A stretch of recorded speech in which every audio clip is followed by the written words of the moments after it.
ഞങ്ങളുടെ 4 മക്കളുടെ ഡെലിവറിനെ കുറിച്ച് പറയുകയാണെങ്കിൽ തന്നെ എനിക്ക് ഏകദേശം ഒരു ഡെലിവറിക്ക് 6500 രൂപ ചെലവ് വന്നിട്ടുള്ളൂ. ഇന്ന് ഒരു ഡെലിവറിക്ക് എന്ന് പറഞ്ഞാല് ഒരുപാട് ലക്ഷങ്ങൾ, ഈ 2 ലക്ഷങ്ങളൊക്കെ മുടക്കിയിട്ടാണ് ഓരോന്ന് ചെയ്യുന്നത്. അപ്പൊ നമ്മള് ഫസ്റ്റിലെ തന്നെ ദൈവത്തിന് നമ്മുടെ ആദ്യത്തെ കുട്ടീനെ നമ്മൾ സമർപ്പിക്കണം. ഞാൻ അതുകൊണ്ട് തന്നെയാണ് എന്റെ മകന് ഞാൻ സാമ്പുവൽ തന്നെ പേരിട്ടത്. ഒരു വൈദികനാക്കണം എന്നുള്ളൊരു ചിന്തയോട് നമ്മൾ പറയില്ലേ, എന്റെ ആദ്യത്തെ ദൈവത്തിന് കൊടുക്കണം എന്ന്. ആ ഒരു എന്റെ മനസ്സിൽ ദൈവമായിട്ടൊരു വ്യക്തിപരമായ ബന്ധം എനിക്കുണ്ട്. അപ്പൊ എന്റെ മക്കളെ ദൈവത്തിന് കൊടുക്കണം എന്നുള്ള ചെറുപ്പം തൊട്ടേ എനിക്കൊരു ആഗ്രഹമുണ്ട്.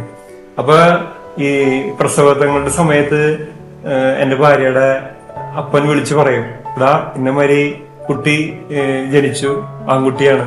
അപ്പൊ നമ്മള് ഓൾറെഡി വണ്ടി നിർത്തി, ഞാൻ ചിലപ്പോ ഭാര്യയുടെ വീട് കുന്നംകുളത്തായിരിക്കും. അപ്പൊ കുന്നംകുളത്തേക്ക് പോകുന്ന ഒരു വഴിയായിരിക്കും. അപ്പൊ വിളിച്ചു പറയുന്നു. ആ സമയത്ത് നമ്മള് ചിലപ്പോ ബൈക്കിൽ നിന്ന് ഇറങ്ങി ദൈവത്തിന് നന്ദി പറഞ്ഞിട്ടാണ് ഞാൻ സാധാരണ പോവാറ്. നമ്മള് ദൈവത്തിന് നമ്മുടെ ജീവിതം, നമ്മുടെ മക്കളൊക്കെ സമർപ്പിച്ചു കഴിഞ്ഞു കഴിഞ്ഞാൽ ദൈവം ആ തക്ക സമയത്ത് നമുക്ക് ഇടപെടും. നമ്മുടെ ജീവിതത്തില് എല്ലാ കാര്യങ്ങളിലും ദൈവത്തിന്റെ ഒരു അനുഗ്രഹം ഉണ്ടായിരിക്കും എന്നൊരു ചിന്താഗതി എനിക്കുണ്ട്.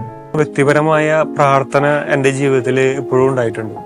ഇപ്പൊ ഞാന് കുടുംബ പ്രാർത്ഥന കഴിഞ്ഞു കഴിഞ്ഞാൽ ഉറങ്ങുന്നതിന് മുമ്പ് ഒരു 15 മിനിറ്റ് ദൈവവും ഞാനും തമ്മിലൊരു വ്യക്തിപരമായ പ്രാർത്ഥനയുണ്ട് എനിക്ക്.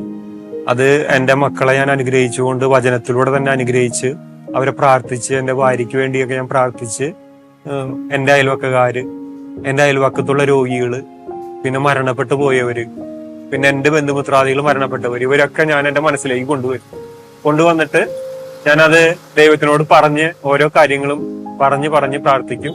എന്റെ മക്കളെ ഞാന് തൊട്ട് അനുഗ്രഹിക്കുക എല്ലാ ദിവസവും. കാരണം എന്റെ കാലഘട്ടങ്ങളിൽ അങ്ങനെയൊന്നും എനിക്ക് കിട്ടിയിരുന്നില്ല. പക്ഷെ എന്റെ മക്കളായിട്ട് ആ മാതാപിതാക്കളുടെ ഒരു അനുഗ്രഹം എപ്പോഴും മക്കൾക്കുണ്ടെങ്കിലേ അവരെവിടെ പോയാലും അവർക്ക് പെട്ടെന്ന് അത് സാധിച്ചു കിട്ടും. അതിന് പല അനുഭവങ്ങളിലൂടെ ഞാൻ കണ്ടെത്തിയിട്ടുള്ളത്. അപ്പൊ എന്റെ ഉൽപ്പത്തി 49:26 പറയുന്നത് പോലെ എന്റെ പിതാവിന്റെ അനുഗ്രഹം ഉയർന്ന പർവ്വതങ്ങളുടെ ഔദാര്യത്തെക്കാളും ശാശ്വത ഗിരികളുടെ അനുഗ്രഹങ്ങളെക്കാളും വലുതാണ് എന്ന് പറഞ്ഞുകൊണ്ട് ഞാൻ എന്റെ മക്കളെ ഓരോരുത്തരും കൈ ഉയർത്തി പ്രാർത്ഥിച്ച് അനുഗ്രഹിക്കും.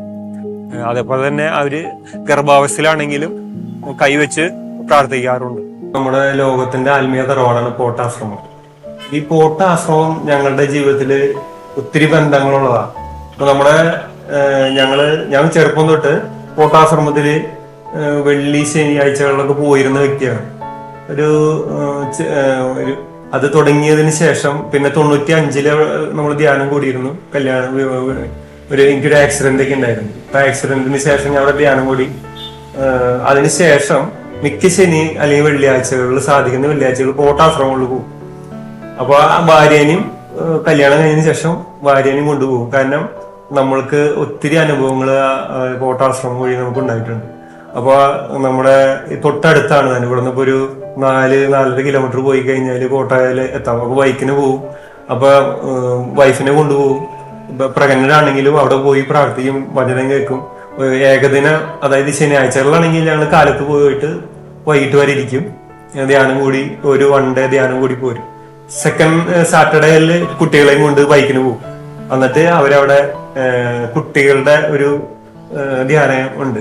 അതിലേക്ക് അവരെ ഇരുത്തി അവിടെ പാട്ടും ആരാധനയും കാര്യങ്ങളൊക്കെ ആയിട്ട് അവര് അവിടെ ഇരിക്കും. വലിയവര് വേറെ സെക്ടറിലിരിക്കും. അങ്ങനെ എല്ലാ ധ്യാനം കഴിഞ്ഞ് വരുമ്പോൾ ഞങ്ങൾ ഒരുമിച്ച് അവിടുന്ന് വീട്ടിലേക്ക് വരും. അങ്ങനെ അതായത് നിന്നിട്ടുള്ള ധ്യാനങ്ങള് കുറവാണ് കൂടിയിട്ടുള്ളത്. ഇതേപോലെ 1 ഡേ ധ്യാനങ്ങളിൽ പോവും. അപ്പൊ ഒത്തിരി അനുഭവങ്ങള് അതിലൂടെ നമുക്ക് കിട്ടും.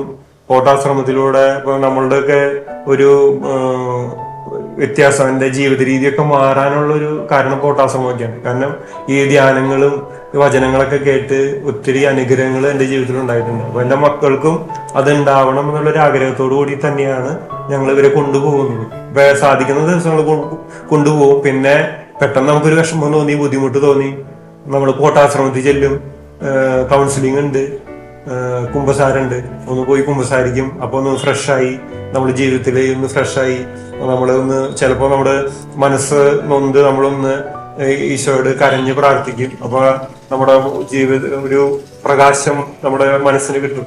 അപ്പൊ നമ്മള് ഒരു അനുഭവം കിട്ടും. നമ്മൾ തിരിച്ചു പോരും. ജീവിതത്തിൽ എന്തെങ്കിലും പ്രശ്നങ്ങളൊക്കെ ഉണ്ടെങ്കിൽ ഏറ്റവും ആദ്യം ഞാൻ ഓടിയെത്തുന്നത് കോട്ടാശ്രമത്തിലായിരിക്കും.